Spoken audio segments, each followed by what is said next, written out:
Louis Alliot, bonjour. Bonjour. Merci d'être avec nous ce matin au téléphone. Jean-Marie Le Pen devant ses juges. L'ancien président du Front National est convoqué devant le bureau exécutif du parti dans le cadre du conflit qui l'oppose à sa fille. Marine Le Pen qui lui reproche par exemple ses propos sur les chambres à gaz. Détail de l'histoire. Tout d'abord, est-ce que vous, Louis Alliot, vous serez donc l'un de ces juges ? Écoutez, oui, je fais partie du bureau exécutif. Je serai donc présent tout à l'heure devant ce bureau. Comment vous imaginez ce face-à-face ce matin qui va forcément être un face-à-face tendu? Non, moi je suis assez serein. Voilà, je connais bien Jean-Marie Le Pen. Je sais à peu près ce qu'il va dire et moi je sais ce que je vais lui dire. Donc je suis assez serein face à cette audience. Alors tiens, justement, Louis Alliot, que va dire Jean-Marie Le Pen et qu'allez-vous lui répondre? Écoutez, je ne vais pas vous faire la synthèse. Je garde ça pour mes pairs. En quelques mots. Et pour lui, rien. Je pense qu'il ne comprend pas pourquoi cette procédure-là. Et je pense qu'il est de notre devoir, en tout cas du mien, de lui rappeler un certain nombre de faits qu'il s'était appliqué à lui-même pendant longtemps et qui ne s'appliquent plus aujourd'hui, alors que Marine Le Pen dirige le Front National, qu'elle a des succès électoraux, qu'elle a des succès internes, puisque tous les adhérents, enfin une grande majorité des adhérents la soutiennent. Pourquoi aujourd'hui tenter de diviser par ces propos dont on sait qu'ils provoquent chez les sympathisants, chez les adhérents et chez tous les Français un émoi compréhensible. Alors Louis Alliot, vous serez donc l'un de ces juges. C'est quand même grâce à Jean-Marie Le Pen si vous et un certain nombre d'autres cadres du Front National sont là aujourd'hui, y compris Marine Le Pen. Mais oui, enfin, pour Marine Le Pen, c'est pas gênant, parce que Marine Le Pen a été élue par le Congrès par 2 fois. Elle a capitalisé 6 millions de voix à une élection présidentielle. Et Marine Le Pen est, si vous voulez, a un statut différent.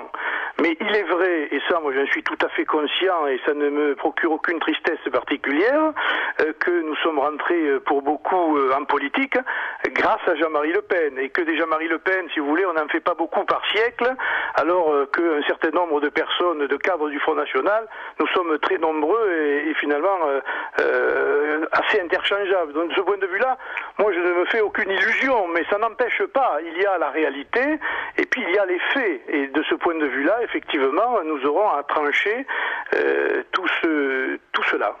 Alors concrètement, Louis Alliot, que risque Jean-Marie Le Pen devant le bureau exécutif aujourd'hui? Écoutez, je n'en sais rien, on va bien voir. Moi je vais écouter. Exclusion, pas exclusion, suspension? Je ne sais pas, je pense que tout est possible.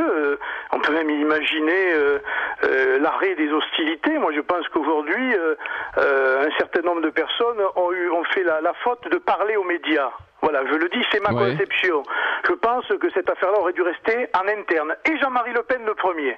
Ça aurait dû se régler sans le témoignage des médias qui évidemment en rajoutent, tentent de diviser pour rien. Aujourd'hui, vous avez des crises... Oui, enfin, c'est peut-être de la faute d'abord de Jean-Marie Le Pen et de sa fille plutôt que celle des médias. Qui fait le spectacle, pardon? Non, mais c'est ce que je suis en train de vous dire. Voilà. Je relève que le fait d'avoir mis cela sur la place publique est, à mon avis, une faute. Voilà. Il y a tant de problèmes aujourd'hui qui intéressent les Français. Nous avons des régionales. Il y a la crise de l'agriculture et des éleveurs. Il y a le problème des migrants.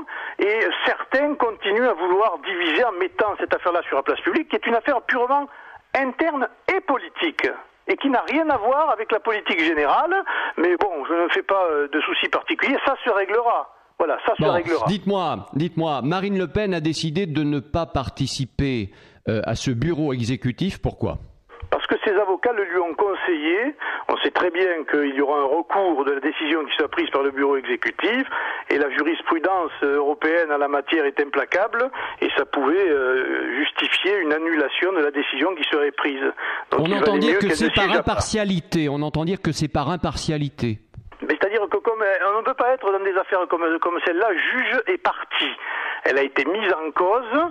Peut-être elle a convoqué ce bureau exécutif disciplinaire. Elle ne peut pas être en même temps juge de cette affaire-là. Donc je pense que de ce point de vue-là, c'est cohérent. On a quand même l'impression, Louis Alliot, que Marine Le Pen est aujourd'hui quand même gênée aux entournures, dans le sens où elle a fait le choix de ne pas participer donc à ce bureau exécutif. Alors effectivement, on nous parle d'impartialité, etc. Louis Alliot, vous êtes le compagnon de Marine Le Pen. Tout ça n'est pas que de la politique. C'est la famille quand même, c'est la famille. Ça doit la ronger au fond, Marine Le Pen, la situation dans laquelle elle se retrouve face à son père. Oui, mais ça n'intéresse personne. Nous faisons de la politique et nous sommes là pour régler les problèmes de nos concitoyens. Les problèmes internes, ils se règlent comme dans toutes les associations, partout en France, que ce soit comme dans toutes les familles, de pêche à la ligne ou de politique. Je vous rappelle, vous dites ça, mais Jean-Marie Le Pen n'est pas venu, lui non plus, au premier bureau exécutif où nous aurions pu régler la situation. Il a fait le choix de ne pas venir. Donc je veux dire, voilà, il faut pas se focaliser sur le formalisme et sur la manière dont ça se passe. Il faut se formaliser sur le fond. Voilà, le Front National est un parti qui a des statuts, il a des instances dirigeantes, il a des instances légales, il a un objet social, il a une présidente qui a fixé une ligne politique. On est d'accord ou on n'est pas d'accord. Si on n'est pas d'accord, on a tout le loisir d'arrêter, de se mettre à l'écart, de se mettre en retrait. Enfin, je veux dire, il y a plus la palette de possibilités. Pourquoi continuer à tenter de diviser alors que nous sommes un parti aujourd'hui, la seule alternative à la politique de gauche et de droite qui a ruiné la France. Donc arrêtons, stop. Moi je dis stop, et je dis à ceux qui vont dans les médias de mes amis toujours et qui jouent à un ping-pong indécent, d'arrêter. Si Jean-Marie Le Pen veut continuer, qu'il continue, c'est son problème. Et moi je demande aux miens qu'ils arrêtent de parler aux médias. Voilà. Alors dites-moi, Louis Alliot, si Jean-Marie Le Pen faisait son mea culpa ce matin, Marine Le Pen passerait l'éponge, on oublierait tout? Je ne peux pas répondre à cette question. Il n'y a qu'elle qui pourrait y répondre. Mais vous, est-ce que vous pensez qu'il faudrait passer l'éponge à ce moment-là? Moi, je vous répondrai après le bureau exécutif, puisque je ne sais pas très précisément la teneur de ce que Jean-Marie Le Pen va consentir ou pas. Je sais ce qu'il va nous dire, mais va-t-il consentir? Va-t-il faire des efforts? Va-t-il dire qu'il est prêt à un certain nombre de concessions? Je n'en sais rien, on verra. Dites-moi, Louis Alliot, Jean-Marie Le Pen a dit « Je veux être jugé en public ». Nul doute qu'il va encore faire le spectacle, qu'il va encore taper fort sur ces juges qui seront face à lui et qu'il ne reconnaît pas. Vous le savez bien. Oui, d'accord, mais je veux dire... oui, mais ça, si vous voulez, ça fait partie un peu de l'aspect théâtral aujourd'hui de Jean-Marie Le Pen. Dans la même situation, Monsieur Bompard, Madame Stirbois et Monsieur Bécroute, à l'époque, auraient aimé que cette situation soit aussi publique pour pouvoir paraître comme ça à la télévision et jouer les victimes. Or, à l'époque, il l'avait interdit. Et il était le président, il avait mis en bureau exécutif disciplinaire ces 3 personnes, et il n'avait eu aucune faiblesse à leur égard. Alors aujourd'hui, évidemment, les rôles sont inversés. Mais je pense que voilà, c'est le genre de choses qui ne riment à rien et qui, à mon avis, nuit évidemment à la sérénité des débats. Mais encore une fois, justement, à mon avis, on se trompe sur l'importance de cette affaire-là. Elle est sentimentalement et moralement impactante pour certains, dont moi je l'avoue, mais elle est politiquement, en tout cas pour l'instant, dans l'opinion, assez banale, il faut quand même le dire. Mais vous reconnaissez quand même qu'elle est impactante pour vous, personnellement? Bien sûr, j'ai été son directeur de cabinet, j'ai toujours dit que j'étais rentré en politique grâce à lui et parce que c'était lui. Donc je suis dans une situation, évidemment, qui n'est pas aussi facile que ça. Alors Louis Alliot, évidemment, vos opposants s'en donnent à cœur joie. Le premier d'entre eux, Nicolas Sarkozy, qui veut croire que la crise au Front National ternit l'image du parti. A priori, quand on regarde les sondages, ça n'a pas beaucoup d'impact, il faut quand même le dire. En tout cas, il n'a de cesse d'évoquer le manque d'élégance de Marine Le Pen à l'égard de son père. Vous lui répondez quoi ce matin? Si vous l'aviez là, face à vous, les yeux dans les yeux, vous lui diriez quoi, Nicolas Sarkozy, ce matin? Je dirais à Nicolas Sarkozy qu'après les tombereaux de vulgarité dont il a usé sur ses adversaires internes, que ce soit M. Fillon, M. Copé, M. Villepin à l'époque, il faudrait qu'il soit un peu plus modeste. Je lui rappellerai qu'il a été obligé, son équipe, de refaire un vote à l'intérieur de l'UMP parce qu'ils avaient triché aux élections, ses amis. Ou en tout cas, il a été obligé de revoir les procédures en interne. Donc on ne donne pas de leçons. Cet homme-là a gouverné la France, il a participé à la ruine de la France. Il a aussi participé à sa ruine morale, parce qu'avec toutes les casseroles qui teintent derrière lui aujourd'hui et tous les scandales, même s'ils n'aboutissent pas, il voit bien quand même qu'il y a un certain nombre de choses qui apparaissent. Donc les leçons de M. Sarkozy, il se les garde, qu'il s'occupe de son parti, qu'il tente d'ailleurs de débrouiller en interne une ligne politique crédible, et après on pourra en débattre lors de l'élection présidentielle, mais alors des leçons de Sarkozy, surtout pas. Entre nous, Louis Alliot, cette tragédie politico-familiale entre le père qui ne lâche rien, la fille qui ne lâche rien, je me disais ce matin en préparant cette interview, finalement, est-ce vraiment rassurant pour les Français ? Toute cette violence étalée, cette hargne, on se dit, on imagine les Le Pen au pouvoir s'écharpant avec la terre entière, quoi. Ça donne un peu ce sentiment, on se dit, qu'est-ce qui pourrait bien se passer ? Dites, je pense que vous... Non, je sais pas. Non, mais comme tous les Français, vous avez la mémoire courte.